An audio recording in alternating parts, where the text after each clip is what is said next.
A very good moment to you all, wherever you are watching this from.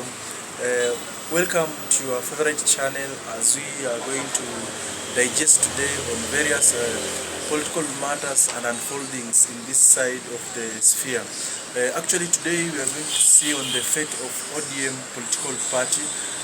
As it seems, we have seen several leaders and various members of the party express their concerns or their feelings regarding the seemingly marriage between their outgoing party leader and the founder or the owner of the party, Raila Odinga, his relationship with the President of the Republic of Kenya, William Samoei Ruto, and the subsequent bid for Raila Odinga to become the African Union Commission chairperson. As you all know that for anybody to be nominated or actually get a country's support to vie for an African Union Commission chairperson, one has to be supported by his country. That is it. You can't propose yourself. It's your country that proposes you for that particular seat. And the country, seemingly, a country is represented by the head of state and government. That is the president, or for some other countries, the prime minister. So that cannot be done if you have issues with the head of state of your country. You cannot get that nomination. So you have to be in good terms with your head of state. That is it. This to mean like you should not be a troublemaker back at home for you to be able to vie for the African Union Commission chairperson position. So your country has to nominate you, and it has to support you fully, because you need traveling, you need approvals, you need funding and all that. So in short, you have to use the state's resources and anything for the state expertise that's at the exposure.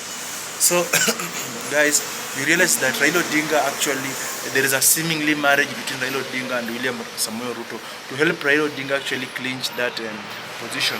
So ODM party now, the divide now comes in. There are those who have utilized that marriage between Raila Odinga and William Ruto actually to fully support or back the government, and actually at some point advance or show their concern, saying that they'll back the president in 2027, or if the president feels uncomfortable in the party is in or the way he's working with, they are ready to support him. Yeah, that is it. And there's another faction that actually seems in opposition to that. They are opposing, they are not comfortable with that workings, who have clearly stated that they don't support ODM moving to the government. That is it. So this said and done, you realize that there are factions. It's like ODM has been split into two, and the first group is the one that it's supporting not only Raila's AUB for chairmanship, but also working with the government. And this bid or this faction is led by the first deputy party leader, that is the Honorable Simba Arati, His Excellency, the governor for Kisii. He has on several occasions hinted that William Samoei Ruto is one of the founder members of ODM.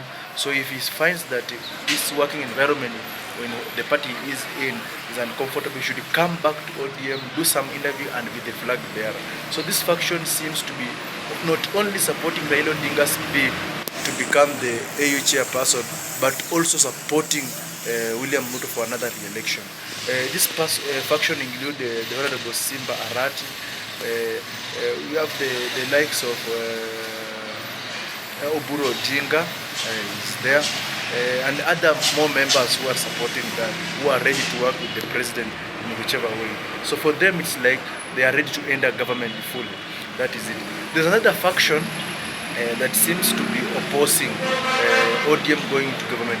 Yes, they are supporting Raila Odinga's bid for the AU position, but on the other hand, they are opposing ODM joining government.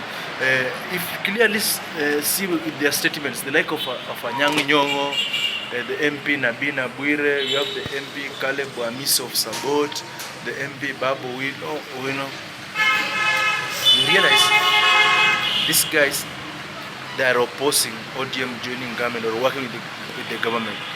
Another person is Ruth Odinga. Actually, Ruth Odinga is not supporting ODM to work with the government, though she is supporting Raila Odinga's bid for AU position. So here is where he says like ODM has been split into two, or if not, Raila Odinga has split ODM into two. Not like splitting, but like his move has left his allies or his close associates on a divide. They are one on the A side and one on the B side. So that is it. His move to work with William Ruto to secure his AU bid has led his people to be divided into two. That the situation, that's sorry to say. And the funny thing, the most interesting is about his siblings are on either side. Oburu Odinga is in full support of his AU bid and in full support of them working in the government. And Ruth Odinga is in full support of him being the AU chairperson, but on the other hand is not in fully supporting ODM working in government. So these things, you can take them literally. It's like they are just actually getting confused on where to stand, which can be understood. On the other hand, it could be practically, he's the one who has positioned them that way. Remember, the AU bid, it's not I can say it's not just a direct takeover. Elections have to be held, so you have in mind of losing or winning. Although as it stands, you have a higher percentage of Raila Odinga winning, but also losing should be in our mind. So we can also say, on the other hand, is also preparing himself, or the party is preparing itself. If in case he wins, there's party supporting, the other one come to join them, support him fully. And in case he loses, it's party that was opposing, the other ones that were supposed to come to join them. So these guys are just being strategic, if I may say, because nobody has been whipped for either not supporting the government or supporting the government, which means they know how they are playing.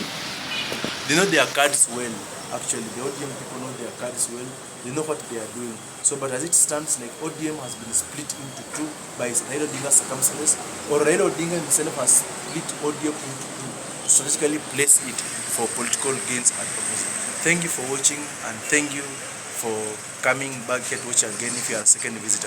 If it's your first time, remember to subscribe, like, share, and continue viewing. Comment at the comment section. Let me see your mind on the same.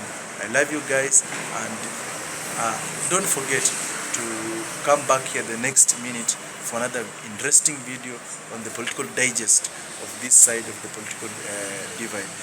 Let me hear from you your views on what we can also talk about or digest about. We shall be very blessed for your support. Thank you, and may God bless you. Bye bye.